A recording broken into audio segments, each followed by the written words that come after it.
All right, coaches, let's admit it. I'm a victim of it myself. Sometimes us as coaches, we get caught in the near term, in the short term. We're thinking about the next game, the next tournament, the next series, whatever it may be. We get stuck in the near term, but we want to get the most out of our guys. We want to get the most out of our players. So let's talk about setting effective goals that are going to motivate our guys, that are going to help our guys get the most out of now and their future. So I want to start off by saying one thing.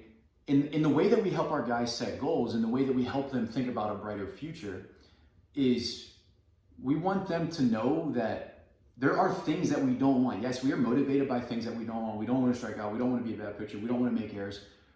All of those things motivate us. They push us. But in terms of setting goals, in terms of getting most out of that guy that you're thinking of right now, it's important to get players to understand they want to be stated in the positive, what we do want, not what we don't want. Like a batter, when he steps in the batter's box and he's thinking, don't swing at a high pitch, don't swing at a high pitch, don't swing at a high pitch. He swings at that high pitch because he's saying, don't swing at the high pitch. We have to frame it in a different way of what we do want instead of what we don't want. But I know you have a very impactful story that you wanted to share. Yeah, this goal setting makes me think about when I was a player coach out in the Pacific Association in California. Our very first practice after we had the roster set, spring training's over, got the roster set. Our manager is giving his little speech and he's looking at the long term. He's looking at, we want to get guys promoted is our main thing. We want to get them promoted to better leagues. We'll get a lot of scouts out here. It's going to be a great atmosphere for that. And in my head, I'm thinking, shit, I'm here to win a championship. Getting promoted would be great, but my goal is to have everyone bond together, come out and win a championship. So I told my teammates that, and that was, for me, that was my goal. Everyone has their own personal goals, but as a coach, we need to cultivate a sense that we all need to have a few specific goals that we're all together on, and that we all want to try to obtain. And these goals could be a few different things, but I think everyone needs to be on the same page for the team goals. Everyone has their personal goals, but for everyone to be going after that championship or trying to make the most out of the season, trying to bond better as a team, whatever your overall goal is, everyone needs to be know it. It needs to be stated at practice. The very first practice would be a good time to start that. Yeah, and that comes down to communication then, because what often happens is there's team goals, but they aren't clearly communicated in how it connects to the player's goals.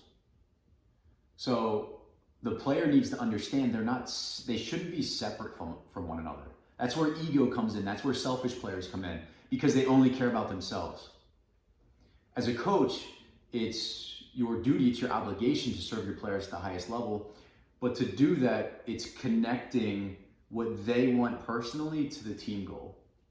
That helps them become not only a better baseball player, but a better teammate, a better player to be around in so many different ways that are unquantifiable, that you can't necessarily put a price tag or a number on, a rating on. But it's about getting those two aligned, the player's goals with the team's goals. So as a coach, I challenge you, be clear on your team goals. Not just, hey, we want to go win every single game. That's not motivating, that's not inspiring. But if you put some reason behind it, the reason why you don't want to go win every game, or you want to go win every game and I want to see the development of my team do A, B, C, and D, right? So it's about being more specific, it's about being more detailed with the team goals, and then letting each of those guys know how their individual goals help the team goals, and how the team goals help the individual goals. So it's continuous, it's a cycle. Yes, that same team I was on, we were struggling, not winning many ball games. We're like 20 games into the season, and everyone's like, where are the scouts? Where are the scouts? Well, the scouts are at other games because they don't want to see guys trying to hit 500-foot bombs every at-bat and trying to throw 100 down the middle and getting hit. So we were losing a lot of ball games because players were being selfish, and they were trying to hit the home run instead of moving a guy over, hitting a single to, get the runner in. Pitchers were trying to blow it by guys instead of, actually pitching the baseball. So I think when the team goals, like you said, are aligned with the personal goals is when you're at your best. So you're going to win more ball games when your team goal is to come together, play as a team, play hard, not worry about distractions, things that you can't control, such as umpires, the way the ball bounces, errors are going to happen. But if our team goal can be to stay upbeat, to stay positive, to always support each other, then these types of goals everyone can rally around, and they're going to make not only the team better, but they're going to make each player better. Where if they're looking to get recruited, maybe, then the more your team wins, the more scouts, the more college coaches are going to come watch you play. No one wants to come watch a shitty team play, and that's just how it is. So team goals, personal goals, they can come together when coaches can bring teams together to bond. And here's the challenge for you coaches.